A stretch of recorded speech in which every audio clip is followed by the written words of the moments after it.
சென்னை அம்பத்தூரில் மத்திய அரசை கண்டித்து தொழிற்சங்கத்தினர் சார்பில் நடைபெற்ற போராட்டத்தால் சுமார் 1 மணி நேரத்திற்கு மேலாக போக்குவரத்து நெரிசல் ஏற்பட்டது. ஆர்ப்பாட்டத்தில் ஈடுபட்டவர்களை காவல்துறையினர் கைது செய்ய வந்த நிலையில் திடீர் திருப்பமாக அரசு பேருந்து ஓட்டுநர்களும் பேருந்துகளை சாலையில் நிறுத்தி போராட்டத்தில் ஈடுபட்டனர்.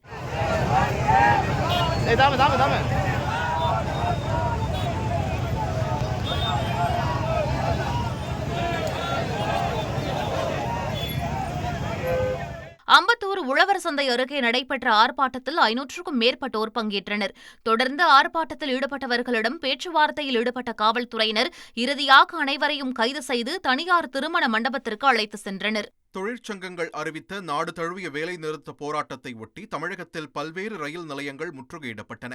அதன்படி மதுரை ரயில் நிலையத்தை முற்றுகையிட்டு தோமுச, சிஐடியு, ஏஐடியுசி உள்ளிட்ட தொழிற்சங்கத்தினர் போராட்டத்தில் ஈடுபட்டனர். இதேபோல் விழுப்புரத்தில் தமிழ்நாடு விவசாய சங்கம், இந்திய ஜனநாயக வாலிபர் சங்கம் உள்ளிட்ட அமைப்புகள் ரயில் மறியலில் ஈடுபட்டனர். தேனியில் 500க்கும் மேற்பட்ட தொழிற்சங்க நிர்வாகிகள் தண்டவாளத்தில் அமர்ந்து போராட்டத்தில் ஈடுபட்டதால் தேனிக்கு வரும் ரயில் ஆண்டிப்பட்டி ரயில் நிலையத்தில் நிறுத்தி வைக்கப்பட்டது.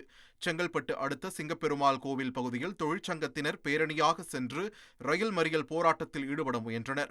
போலீசார் தடுத்து நிறுத்தியதால் சாலை மறியலில் ஈடுபட்டு கைது செய்யப்பட்டனர். ட்ரெண்ட ஃப்ரெண்ட் ஆக்கிக்கோங்க. தந்தி டிவியின் சப்ஸ்கிரைபர்ஸ் அண்ட் ஃபாலோவர்ஸ் குடும்பத்துல நீங்களும் இணையுங்க.